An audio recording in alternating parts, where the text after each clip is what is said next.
ज्वालामुखी से निकले संपूर्ण लावे को पीने के पश्चात राजवैद्य नाना प्रकार की औषधियों से हनुमान का उपचार करते हैं। वहीं दूसरी ओर लंका में दैत्य गुरु शुक्राचार्य द्वारा अवैदिक विधि से किए जा रहे यज्ञ का प्रभाव अब इंद्रलोक में भी दिखाई पड़ता है। इधर सुमेरु में जब राजवैद्य हनुमान की देह की ताप को शांत नहीं कर पाते, तब महादेव व पार्वती स्वयं वैद्य के रूप में प्रकट होकर हनुमान के पास चले आते हैं। अब आगे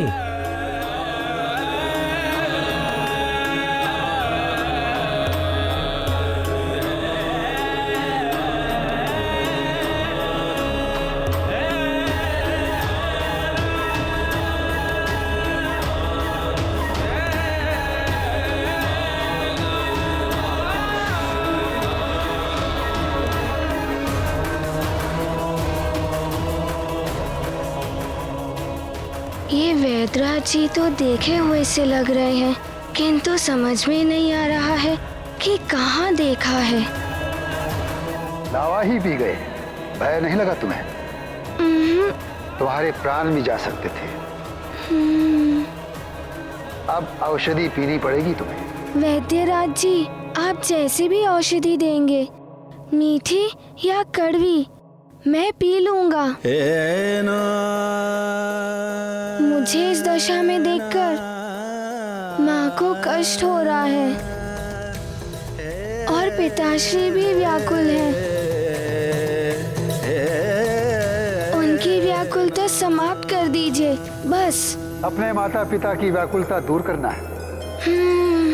मेरी औषधि तुम्हें स्वस्थ कर देगी।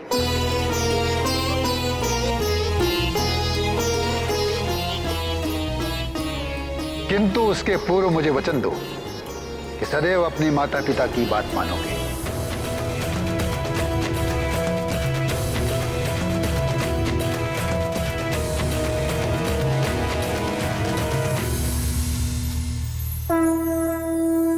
मैं वचन देता हूँ।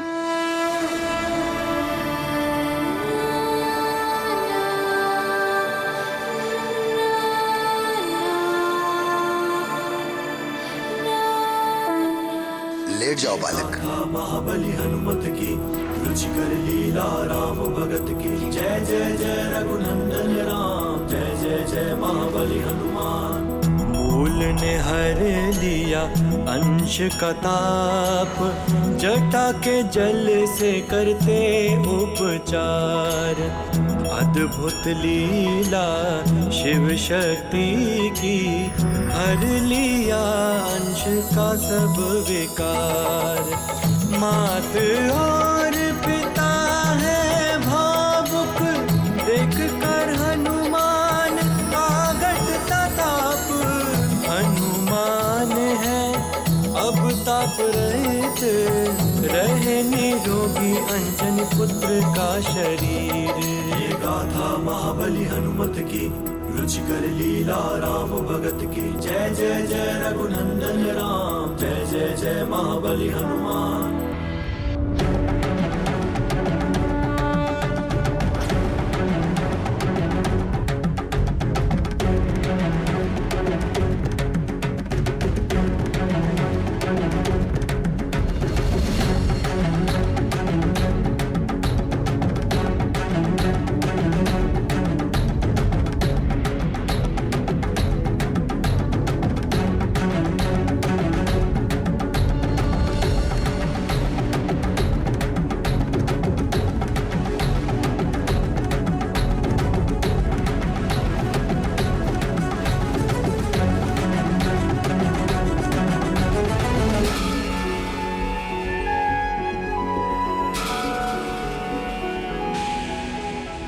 गौरी, कमंडल से जल ग्रहण कराओ बालक को।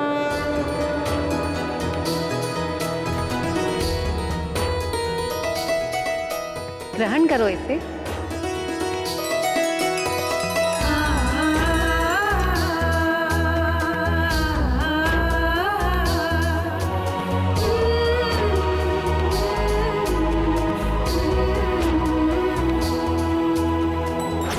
कुछ नहीं होगा वैद्यराज, ये अग्नि ही उगलेगा। बल बला बल बल।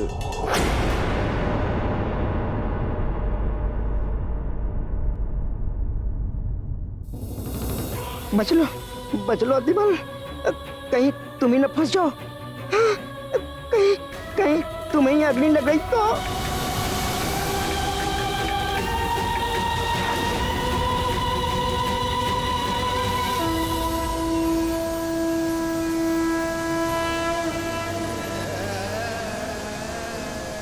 इस बार अग्नि नहीं निकली।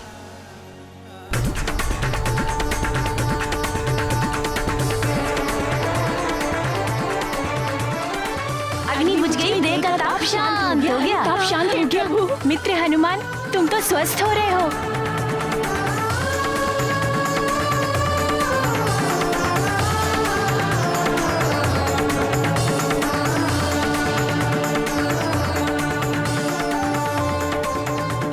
और पिलाइए ना ये मधुर जल, मैं शीघ्र ही स्वस्थ हो जाऊंगा। माँ की चिंता भी दूर हो जाएगी।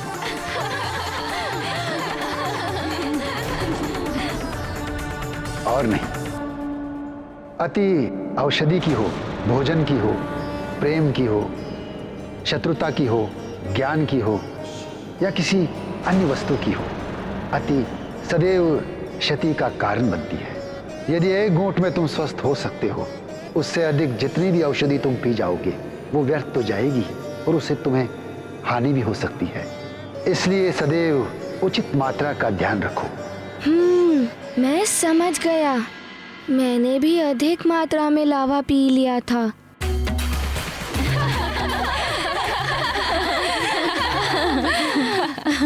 लावा कोई पीने का पदार्थ नहीं है बालक। गौरी, तनिक इसका ताप तो देखो। रुक जाइए।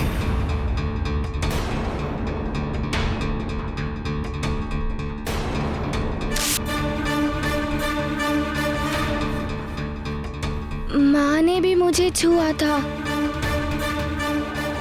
उन्हें भी हाथ में ताप लग गया था। कहीं आपको भी? मुझे कुछ नहीं होगा बालक।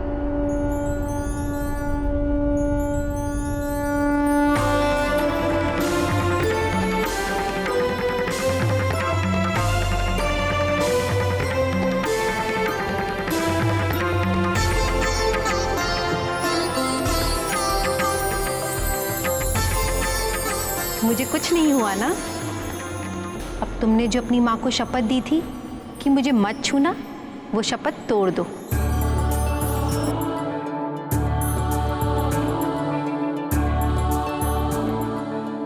अब आप अपने पुत्र को स्पर्श कर सकती हैं।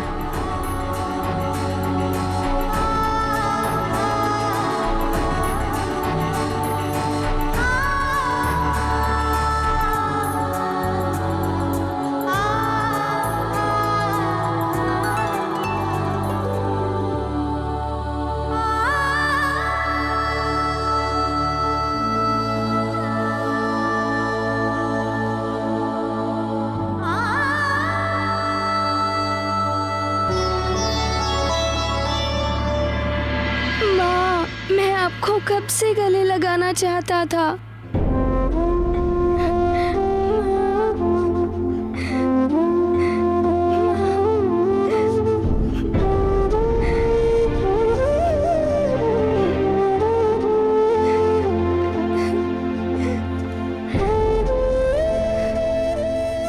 वैद्यराज जी, आप तो हमारे पुत्र को मृत्यु के मुख से खींच लाए हैं।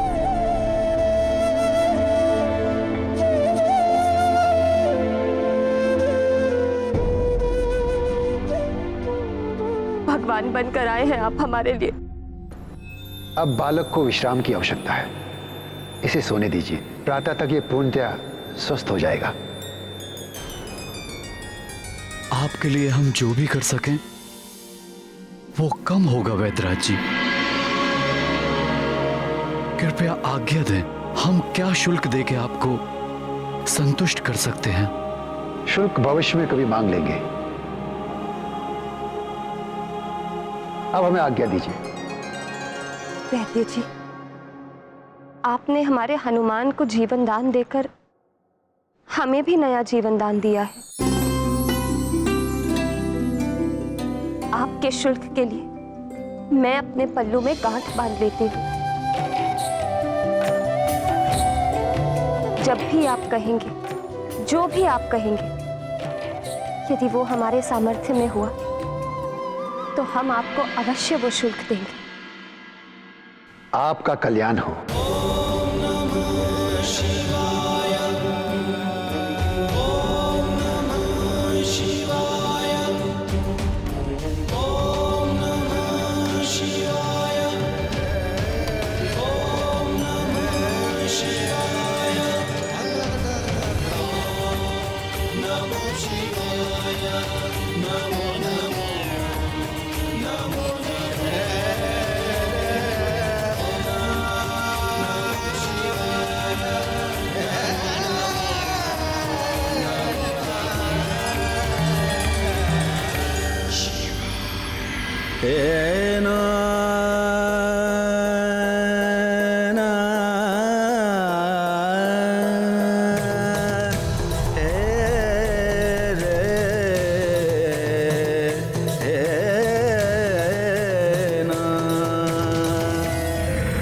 नारायण नारायण, क्या दृश्य था।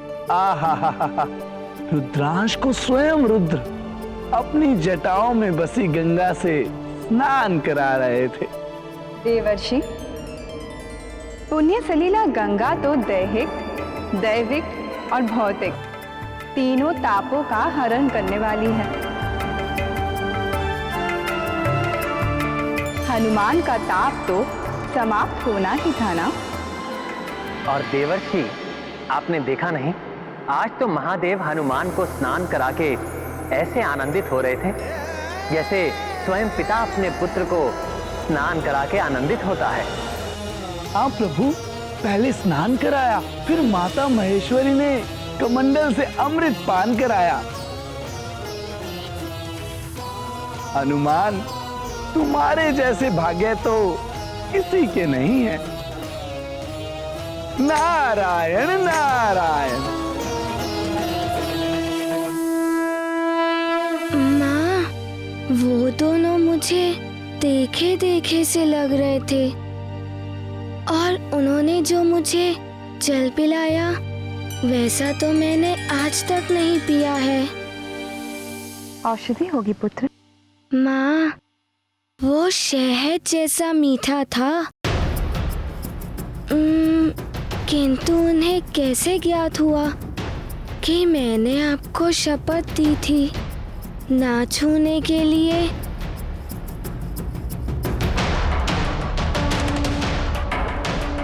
अब तुमने जो अपनी माँ को शपथ दी थी कि मुझे मत छूना, वो शपथ तोड़ दो। अब आप अपने पुत्र को स्पर्श कर सकती हैं।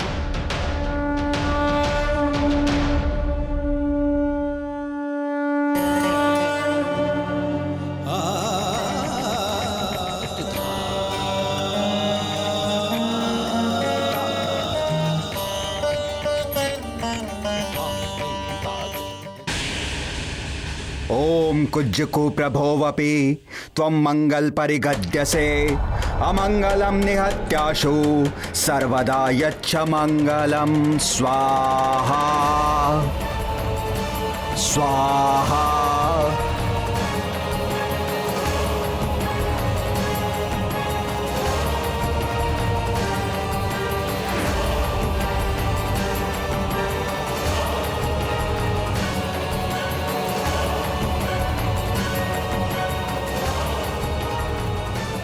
दशानन, देख रहे हो आकर्षण कवच को? मेरे तपोबल ने प्रभाव दिखाना आरंभ कर दिया। हाँ गुरुदेव, देख रहा हूं।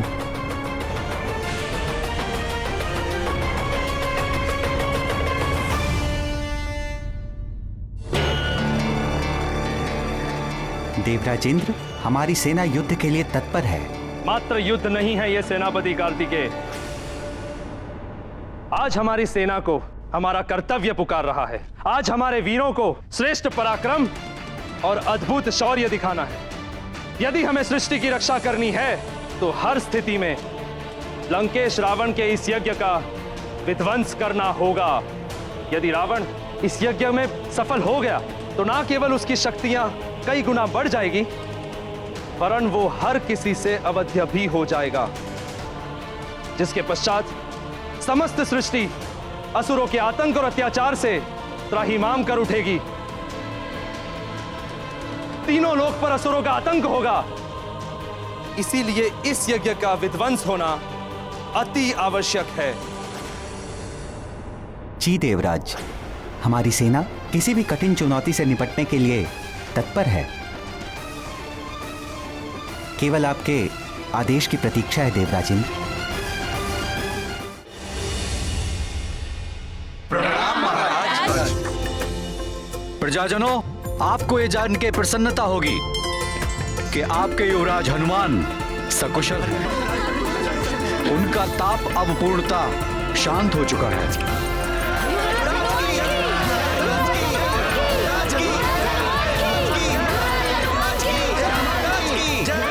सेनापति,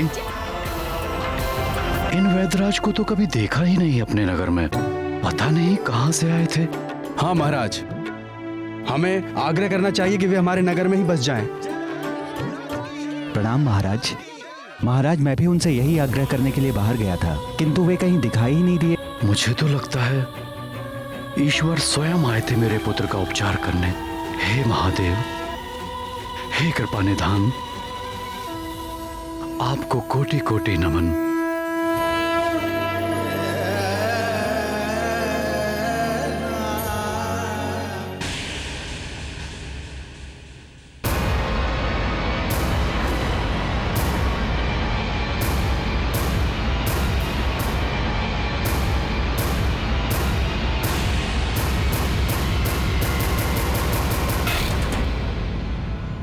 देवराज, आपका वाहन और आपका सारथी मातली आपकी सेवा में प्रस्तुत है। युद्ध क्षेत्र में आपकी रक्षा के लिए दृढ़ प्रतिज्ञ हूं मैं। मातली, मुझे तुम पर सबसे अधिक विश्वास है। तुम एक श्रेष्ठ सारथी तो हो ही, मेरे हित चिंतक भी हो। धर्मनिष्ठा और विश्वसनीयता में भी तुम श्रेष्ठ हो। आज युद्ध में हमारी ही विजय होगी।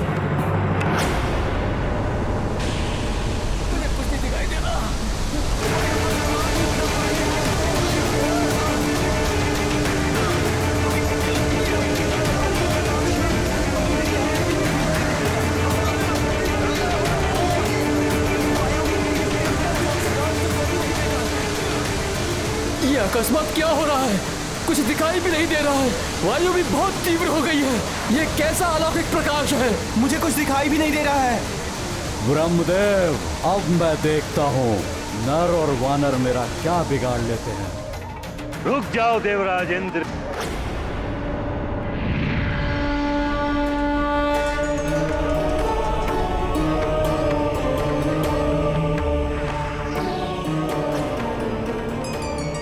प्रणाम परमपिता ब्रह्मदेव।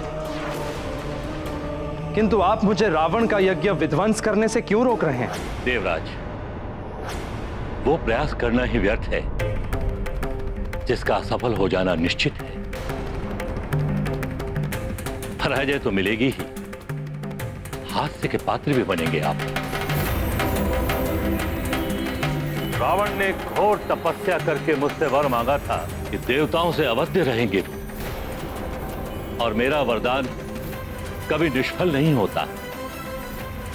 मात्र नर एवं वानर ही उनका वध कर सकते हैं। नर रूप में विष्णुदेव एवं वानर रूप में रुद्रांश का जन्म हो चुका है। मुझे तो यह सब ज्ञात है परमपिता, किंतु यदि रावण का यज्ञ सफल हो गया, उसका रक्षा कवच सिद्ध हो गया, तो वो नर और वानर के लिए भी अवध्य हो जाएगा। विधि के विधान को कोई नहीं बदल सकता। समय तो अपना कार्य करेगा ही। मेरा आपसे परामर्श ही नहीं, आदेश भी है कि आप रावण के हवन में विघ्न डालने का प्रयत्न भी ना करें। किंतु ब्रह्मदेव। देवराज, परमपिता ब्रह्मदेव उचित ही कह रहे हैं। लंका पर आक्रमण करने से आपको कोई लाभ नहीं होगा।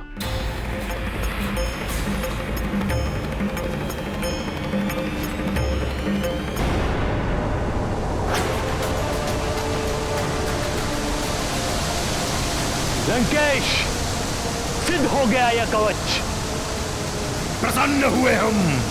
गुरुदेव आप महान हैं, प्रसन्न कर दिया आपने दशानन को।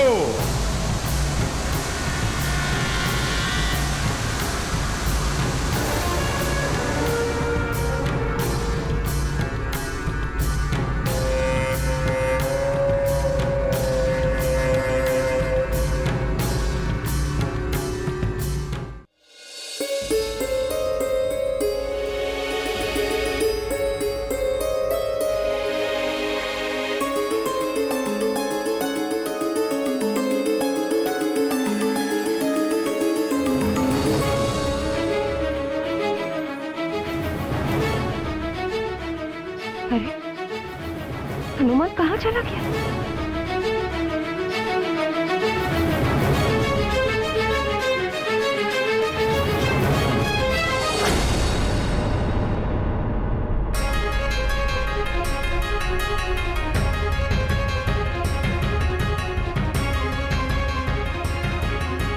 यदि तुमने कुछ अनुचित या बुरा कार्य किया, एक लाल माला इस खूंटी पर लटका दी जाएगी। तो तुम समझ गए पुत्र कि तुम्हारा ज्वालामुखी को अप्राकृतिक रूप से रोकना अनुचित था।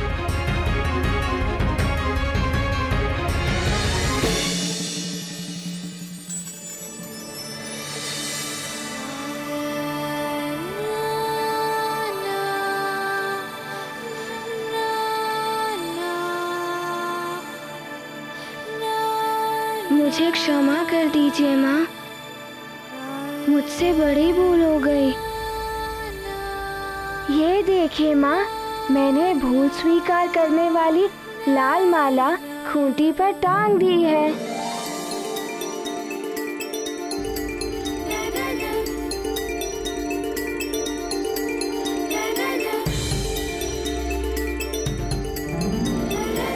पुत्र, जो भी करना हो सोच विचार कर करना चाहिए। ज्वालामुखी का फूटना प्राकृतिक प्रक्रिया है। प्रकृति के कार्य में हस्तक्षेप करने से संकट उत्पन्न होते हैं। किंतु तुमने तो बिना विचार किए उसके प्रवाह को रोकने का प्रयास किया। वो मेरी भूल थी माँ।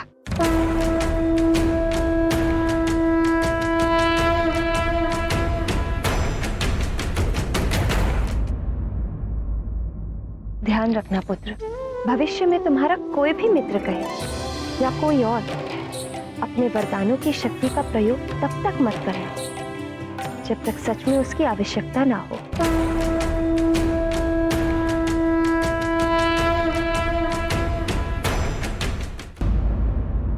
ध्यान रखना पुत्र, भविष्य में तुम्हारा कोई भी मित्र कहे या कोई और अपने वरदानों की शक्ति का प्रयोग तब तक मत करना जब तक सच में उसकी आवश्यकता ना हो। किंतु माँ, मुझे कैसे ज्ञात होगा कि अपनी शक्ति का प्रयोग करने की आवश्यकता है भी या नहीं?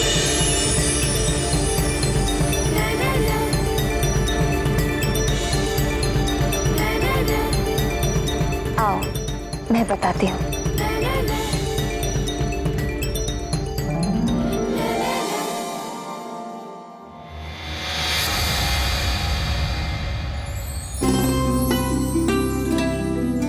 हनुमान,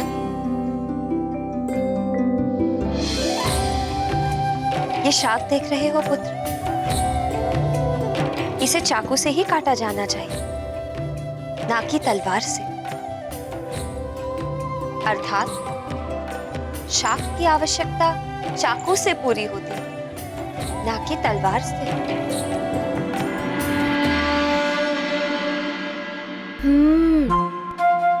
मैं सब समझ गया माँ। चलो।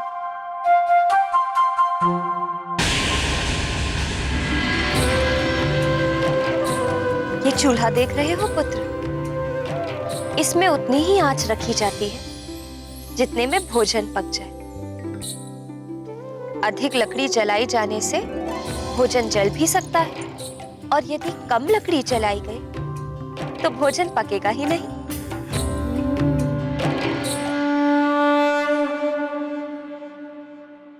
मैं समझ गया माँ। भिन्न भिन्न परिस्थिति में भिन्न भिन्न प्रकार की आवश्यकता होती है। जो काम छोटी शक्ति से हो जाए उसके लिए हमें बड़ी शक्ति का प्रयोग नहीं करना चाहिए। हाँ पुत्र, जो काम तुम सहजता से कर सकते हो उसके लिए वरदान की शक्तियों का प्रयोग करना अनुचित है। यदि किसी के प्राण संकट में हो या कोई दुर्घटना घटने वाली हो या प्रजाजन संकट में पड़ गए हो, तब तुम अपनी वरदान की शक्ति का प्रयोग करो, और वो भी उसके परिणाम के विषय में सोच विचार करके पूर्ण समझदारी के साथ।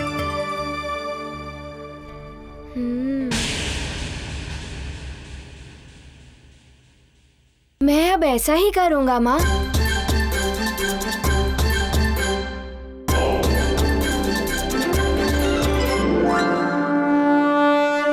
बलबला बलबल, सोच विचार करोगे हनुमान। अब मुझे तुम्हारी शक्तियां देखने के लिए कुछ बड़ा ही करना पड़ेगा। बलबला बलबल। लंकेश, अब ये कवच सिद्ध हो गया है। लंकेश, ये कवच तुम्हारी रक्षा के लिए प्रस्तुत है। इसे धारण करते ही तुम अवध्य हो जाओगे। नर और वानर कोई भी तुम्हारा वध नहीं कर सकेगा। अब ये सारा संसार तुम्हारे चरणों में होगा। इसे धारण करते ही तुम तीनों लोगों को भी धारण करने योग्य हो जाओगे।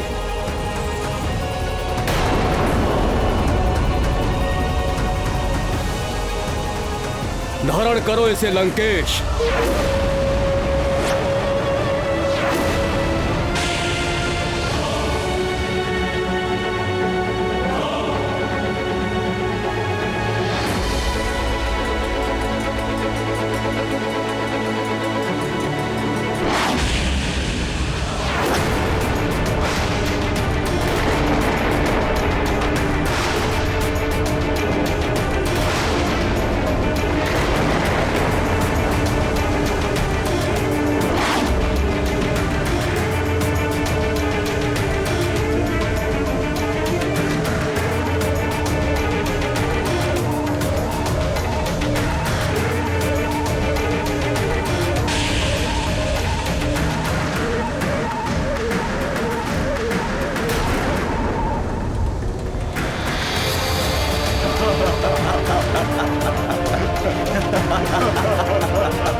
विष्णु, अब तेरा कोई छल कपट नहीं चलेगा। चाहे तूने इस धरती के किसी भी कोने में जन्म ले लिया हो,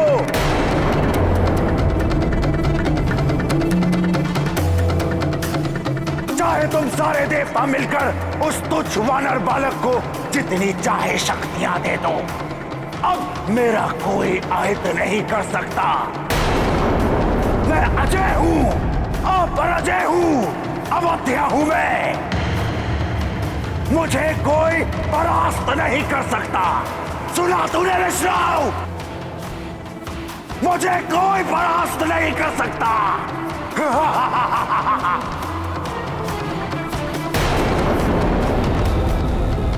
अब मैं निकलूंगा अपने रक्षा कवच के साथ परिभ्रमण करने के लिए।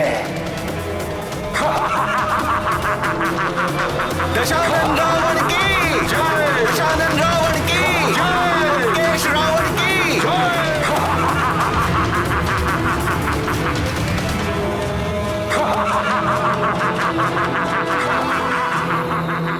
क्या कोई सदैव अपराधी रह सकता है? कुछ स्थायी नहीं है संसार में। समय परिवर्तनशील है। सब कुछ समय के अनुसार परिवर्तित होता रहता है।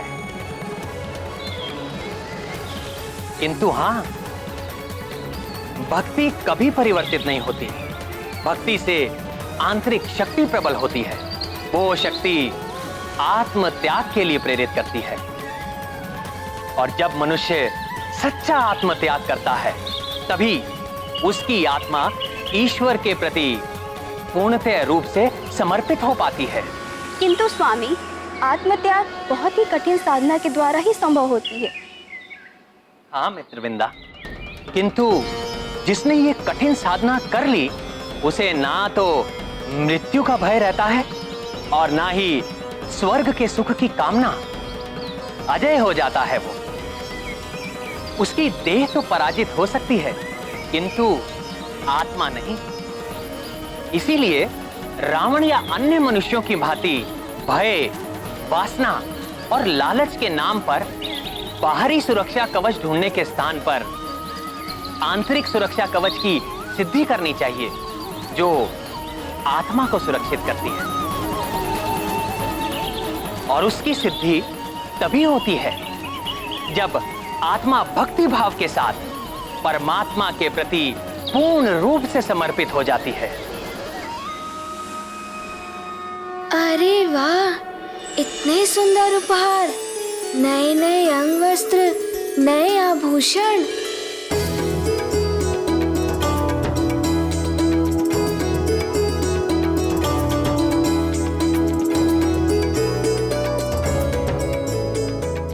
अरे वाह, कितना सुंदर है ये और कितना चमक रहा है, बिल्कुल दर्पण के भांति।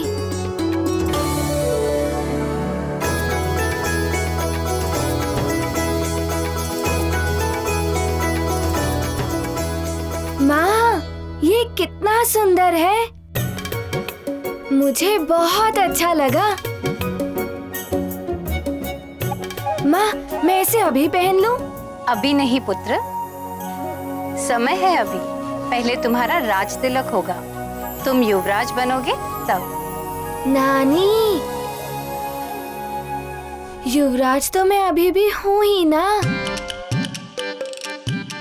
सब मुझे युवराज कहते हैं। युवराज बनने के लिए उत्सव का आयोजन क्यों? पुत्र, इस उत्सव में तुम्हें विधिवत युवराज घोषित किया जाएगा और उसके बाद तुम्हारे कुछ नए कर्तव्यों का आरंभ होगा। तुम्हारे उत्तरदायित्व भी बढ़ जाएंगे। जानते हो ना, कर्तव्य और उत्तरदायित्व का अर्थ क्या होता है? हाँ नानी जी, मुझे सब ज्ञात है। चक्रासुर के समय में भी मैंने अपना उत्तरदायित्व निभाया था और ज्वालामुखी के विस्फोट के समय भी मैंने अपना कर्तव्य निभाया था। पुत्र हनुमान, वीरता और युद्ध ही कर्तव्य नहीं होते युवराज बनने के लिए। प्रजा के हित का भी ध्यान रखना होता है। रणनीति से लेकर राजनीति तक सबका ज्ञान होना आवश्यक है युवराज बनने के लिए। इतना सब कुछ? हाँ पुत्र, कृषि का प्रबंध, उद्योग और व्यापार की व्यवस्था, संगीत, साहित्य, कला, नाट्य का प्रबंधन, यही नहीं धर्म, कर्म और यज्ञ, ये सब कुछ तुम्हें सीखना और समझना होगा पुत्र।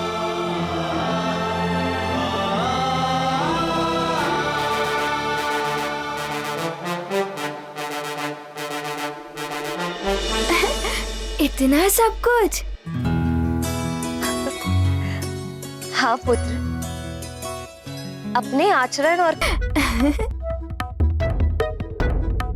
पिताश्री, मेरे राज तिलक के लिए इतने नए नए आभूषण।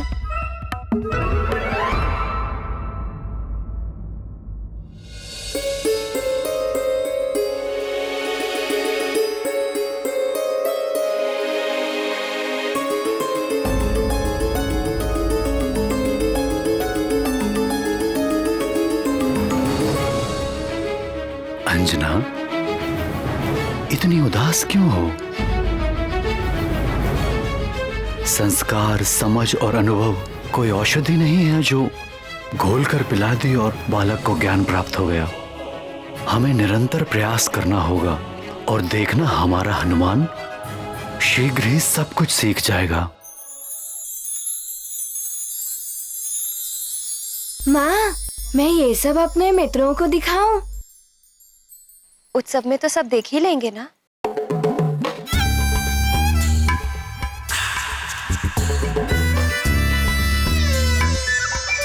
पुत्र, मैंने तुम्हें समझाया था ना, किसी भी प्रकार का दिखावा करना अनुचित है। वस्त्र आभूषण हो, धन संपदा हो या शक्ति बल, किसी भी प्रकार का अनावश्यक दिखावा नहीं करना चाहिए पुत्र।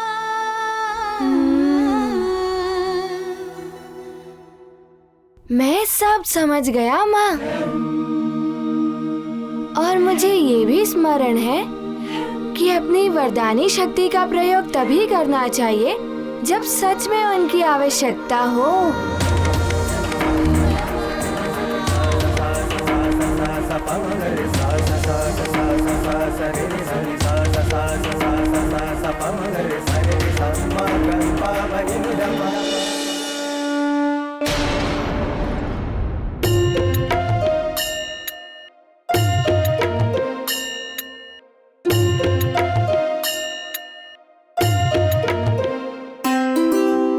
और कितना श्रृंगार करोगी उर्वशी?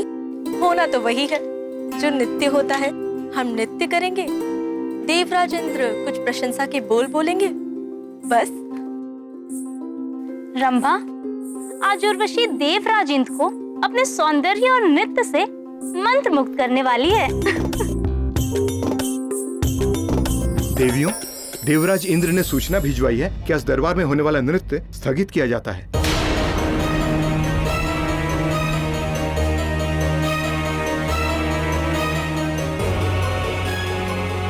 कितना परिश्रम और अभ्यास किया था हमने, और देवराज इंद्र ने नृत्य स्थगन का आदेश दे दिया। ऐसा क्यों किया देवराज इंद्र ने? मुझे तो इसकी आशंका पहले से ही थी। रावण के कारण ही देवराज खिन्न भी है। वो तो सेना तक लेकर निकल पड़े थे युद्ध करने को। हमें देवराज से भेंट करनी चाहिए।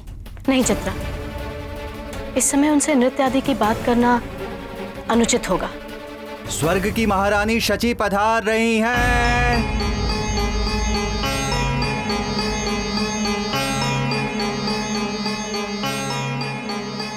महारानी, प्रणाम महारानी। अब एकाएक यहाँ रंगशाला में? हाँ, तुम सबके लिए एक सुखद समाचार है। तुम्हारी परम सखी के जीवन में आज सुनहरा अवसर आया है।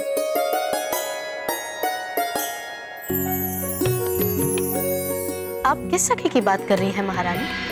पुंजिक स्थला की उर्वशी, जो अब धरती लोक में हनुमान की माता अंजना है। आज अंजना के पुत्र हनुमान को अल्पायु में ही युवराज के पद पर सुशोभित किया जा रहा है। अच्छा, आज तो सचमुच ही पुंजिक स्थला अर्थात अंजना के जीवन का सबसे सुखद दिन है। हाँ उर्वशी, बड़ा ही चमत्कारी और दिव्य बालक है वो।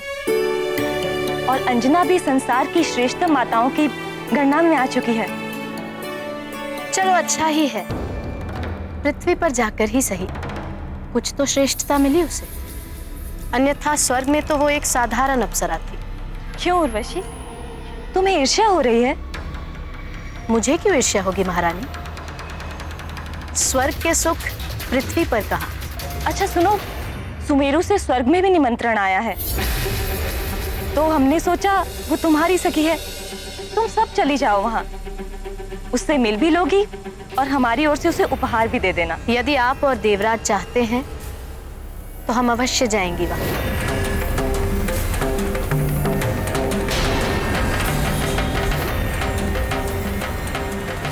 महाबली उद्भट योद्धा पंपासर नरेश पधार रहे हैं।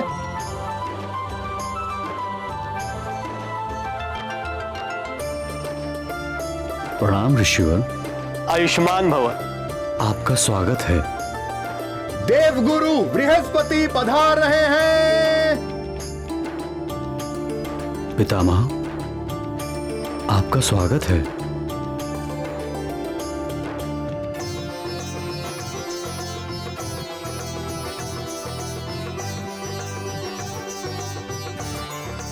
देवियों, आपका स्वागत है। कदाचित आप सब स्वर्गलोक से पधारी हैं। हाँ महाराज केसरी, मैं उर्वशी, ये चित्रा और ये रंभा। देवराज इंद्र और देवी शची इंद्रानी की ओर से हम स्वर्ग लोक से आपके पुत्र हनुमान को आशीर्वाद देने आए हैं। आसन ग्रहण कीजिए।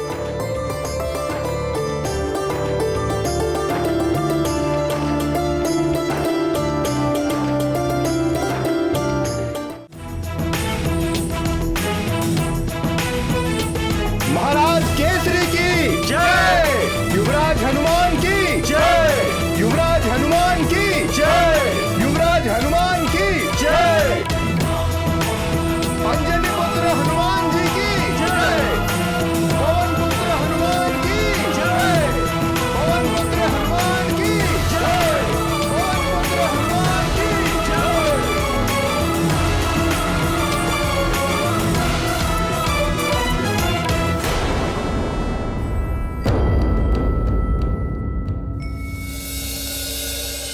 अंजना के भाग्य तो देखो, महारानी और राजमाता हो गई है यहाँ। चित्रा, सत्य कहा, हम तो बस अप्सराएं बनकर रह गई, मात्र नृत्यांगनाएं। और ये यहाँ राजमाता बनकर सबका सम्मान पा रही।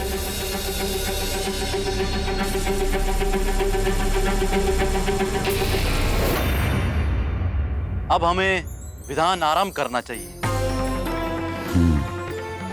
अब युवराज अभिषेक का विधिवत श्री गणेश करते हैं। श्री गणेश,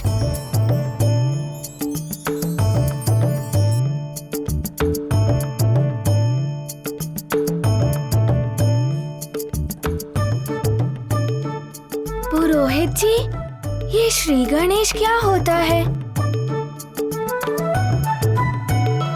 ओम अपवित्र पवित्रो वा सर्वावस्थां गतोऽपि वा यस्मरेत् पुण्डरीकाक्षं सपाभ्यन्तरः शुचिः ब्रह्मा मुरारी त्रिपुरान्तकारी भानु शशि भूमिसुतो बुधश्च गुरुश्च शुक्र शनि राहु केतव सर्वे ग्रहा शांतिकरा भवेतु।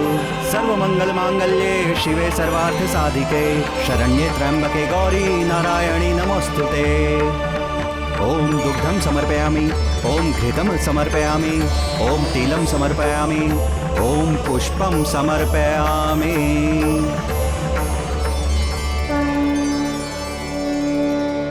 युवराज हनुमान की जय, ज्ञान गुण सागर जय, सत्यलोक उजागर जय, हनुमान ज्ञान गुण सागर जय, सत्यलोक उजागर धूत अतुलित बल धामा, पुत्र पवन सुत नामा, वीर विक्रम बजरंगी।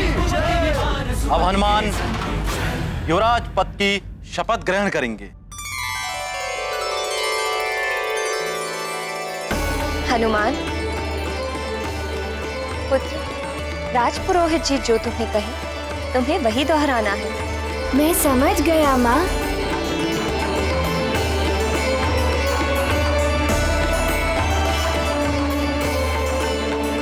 मैं सुमेरु महाराज केसरी और राजमाता अंजना पुत्र हनुमान युवराज पद की शपथ लेता हूँ। मैं सुमेरु महाराज केसरी और राजमाता अंजना पुत्र हनुमान युवराज पद की शपथ लेता हूँ। मैं प्रतिज्ञा लेता हूँ अपने पद की मर्यादा और गरिमा का ध्यान रखूंगा। मैं ये प्रतिज्ञा लेता हूँ कि अपने पद की मर्यादा और गरिमा का ध्यान रखूंगा।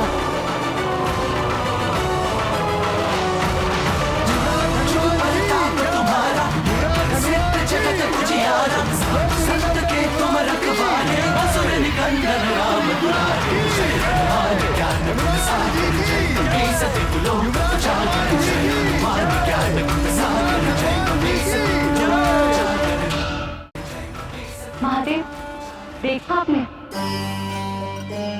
हनुमान से अधिक प्रसन्नता तो हनुमान की माता अंजना के मुखड़े पर दिखाई दे रही थी। ये स्वाभाविक है देवी।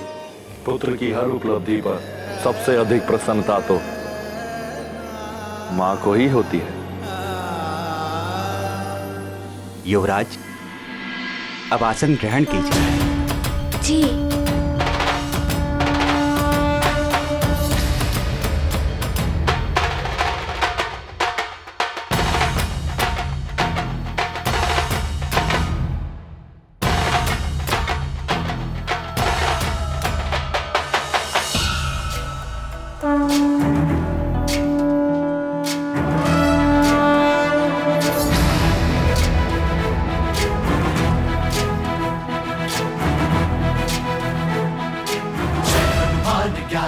युवराज हनुमान की जय। युवराज हनुमान की जय। केसरी नंदन युवराज की जय। अंजन पुत्र बलधामा पुत्र पवन सुत नामा महावीर विक्रम बजरंगी कुमति निवार सुमति के संगी जय हनुमान ज्ञान गुण सागर जय कपीस लोक उजागर। हनुमान, युवराज पद की गरिमा बनाए रखना पुत्र। सदा आनंदित रहो। मेरा आशीर्वाद सदैव तुम्हारे साथ रहेगा। प्रणाम वायुदेव। कल्याण हो पुत्र।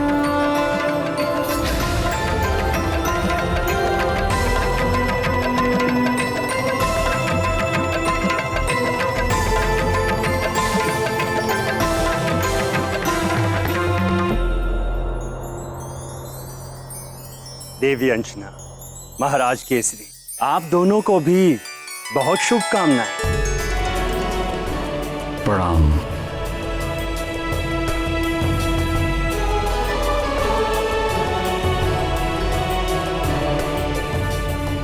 कल्याण।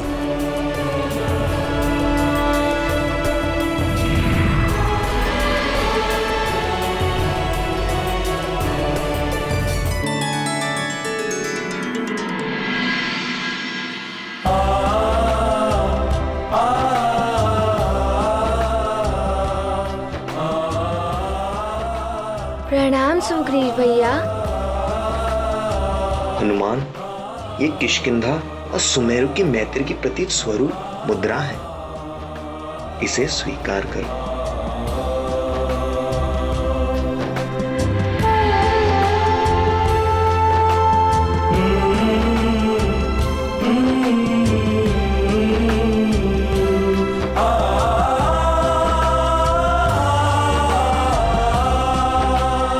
अंजना, हम स्वर्ग लोक से आपके पुत्र हनुमान को आशीर्वाद देने आई हैं। हनुमान, इन्हें प्रणाम करो पुत्र। अवश्य माँ। प्रणाम।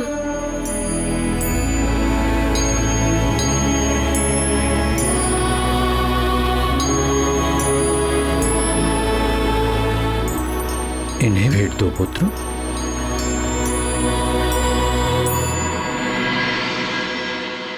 स्वर्गलोक तो बड़ा ही सुंदर होगा ना? हाँ हनुमान, देवराज इंद्र ने ये उपहार तुम्हारे लिए भेजा है। देवराज इंद्र?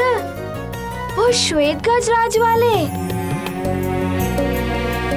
उन्हें मेरा प्रणाम कहिएगा और उस गजराज को मेरा बहुत सारा प्रेम कहिएगा। अवश्य हनुमान, तुम्हारा कल्याण हो, कीर्ति बढ़े, यश बढ़े, जगत में सम्मान हो तुम्हारा।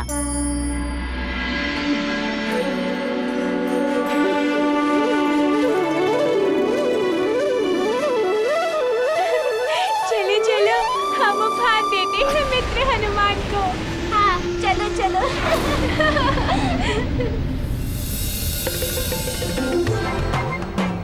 मित्र, ये उपहार तुम्हारे लिए है। हाँ मित्र, हम सब की ओर से। धन्यवाद मित्रों।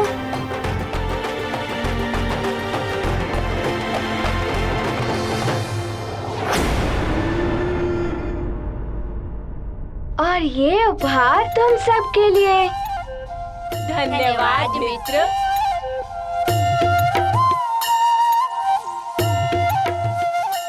देखा, पुंजिक स्थला का पुत्र हनुमान कितना तेजस्वी और कैसी मनोहरी छवि वाला है। हाँ चित्रा, हमारा भी मन होता है कि हमारा भी कोई ऐसा पुत्र हो, किंतु हमें माँ बनना वर्जित है। पुंजिक स्थला को देखो, अप्सरा होके भी कैसे माँ बन के गर्वित हो रही थी। हाँ, माँ बनी वो, ऐश्वर्यशाली पति का प्रेम पा रही है वो, सुमेरु राज्य की महारानी बन बैठी है।